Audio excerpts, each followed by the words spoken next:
The apartment was so characterful. Chandeliers, gold flock wallpaper, dark wood rococo-style furniture, and an expanse of polished golden wood floors. What is more, a view over the city line and the waterfront of the Daugava River from floor-to-ceiling windows.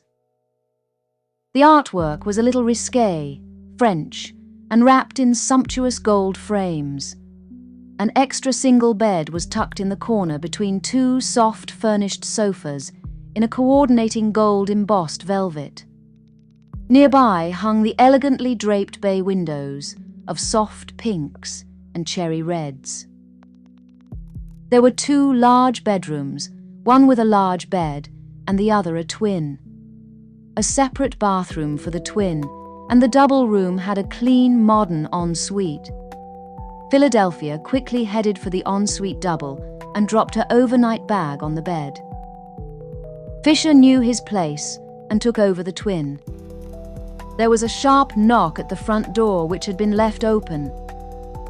"Phil, are you there?" called out a young man with a soft Scottish accent edged with the colder notes of the Baltic. "Yes, Gil. Come in." Philadelphia walked into the lounge and hugged him. "So glad you could make it. How's business?" "Good, yeah, good. Where are you putting me?" Fisher was walking through the Art Nouveau arched room divider and walked over to shake the visitor's hand. Fisher Dudley. He offered his hand. "Gilbert Balfour, pleased to meet you." Their hands met enthusiastically. Fisher cast Philadelphia a swift look. "Yes, Fisher. A Balfour. Remember my dream? Gilbert Balfour came to Riga in about 1572. His younger brother John came too. And this is one of his descendants." I'm speechless. "I hoped you would be." She laughed. "Gilbert is staying with us. Can he share with you?" Fisher stuttered. He had not expected to share, but was beginning to put two and two together. Chaperone. Yes, let me just put a few things away. He charged off to tidy up. "Gil, have you had lunch yet?" "No, Phil, but I wondered if you'd like to try some local food in the old town." "Yeah, Fish and I would love that." She immediately made the decision for them. "Take a seat whilst we get settled. Get a drink if you want one. There is coffee or tea in the kitchen and milk in the fridge." Gil put his rucksack down and went towards the equally distinctive kitchen. Later they left the apartment and walked down Misniku Ialu towards the river. On the river, there were old warehouses with Dutch gable ends. Forward-facing there was an old captain's house with a shop front called Ballantyne's. "Is this it?" Philadelphia asked Gilbert, "Yeah, this is it." with an expansive hand sweeping across the frontage. "Impressive!" They both said. "First, let's get lunch." Urged Gilbert as he turned to walk back into the old town. Philadelphia and Fisher nodded simultaneously and obediently followed Gilbert down the Novembria towards the restaurant quarter. It was a warm day, with only a few clouds scudding across the blue skies. They decided to eat al fresco and make the most of it, finding a riverside seafood restaurant.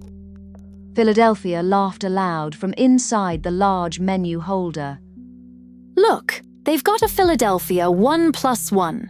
I'm going for the salty caramel one. I love salted caramel, and I wonder what it tastes like with a Japanese salmon bowl." Fisher laughed. What's with the Philadelphia? It's all over the menu. I'm going to have the salmon bowl with Jack Daniel's barbecue sauce. He shuddered with delight.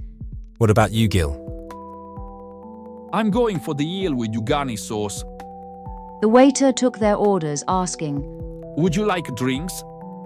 They all went for the pink grenadine homemade lemonade in a liter glass. "This is amazing," Philadelphia breathed, It's got good reviews on TripAdvisor too. as she reviewed her mobile phone. She was met with silence, so she broke it with an inquiry to Gilbert. What was so important about Riga in the Tudor era, Gil? Gilbert explained that it was the river and the Baltic Sea.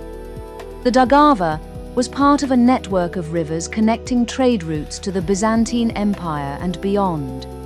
Byzantium had fallen in the 15th century, but Constantinople was a crossroads from the Ottoman Empire to the European courts.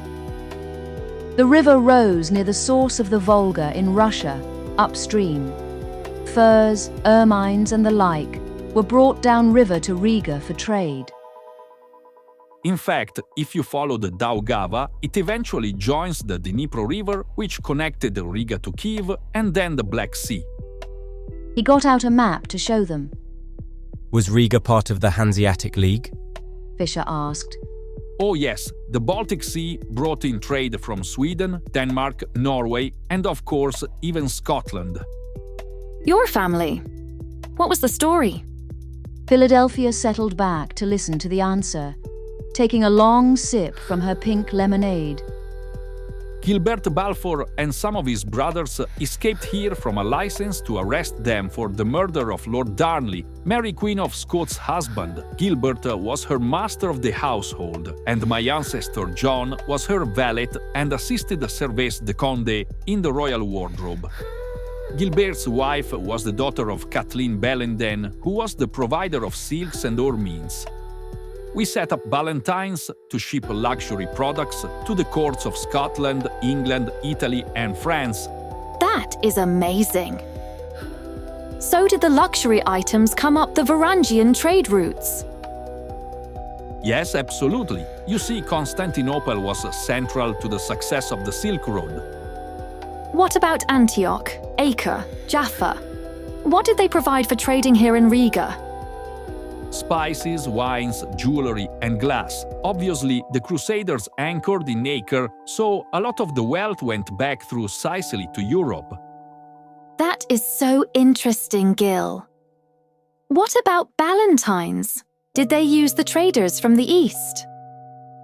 The owner of your apartment, Andries Vos, is a descendant of the owner of the captain's house, our shop. That figures! She smiled. The rooms are sumptuously furnished in all sorts of beautiful fabrics and French furnishings. Quite true. Captain Andries Vos was originally Italian, from a great family with humble roots. He sailed the Mediterranean in his ship to ports as far as the Acre for all manner of fancy goods and victuals, of course. It was his grandfather who had been a spy in the network of Thomas Cromwell, who he had met when he was a soldier. Andries' grandmother was Anne de Vogue, a daughter or granddaughter of Nicholas Vaux and Elizabeth Fitzhugh. Philadelphia was taking notes as this bit of information needed to be remembered. It fit in with the other research they had done, she was sure. Before you go on Monday, will you drop into the shop, as I have something to show you? He wouldn't be drawn on what, although Philadelphia tried her hardest. This is so exciting!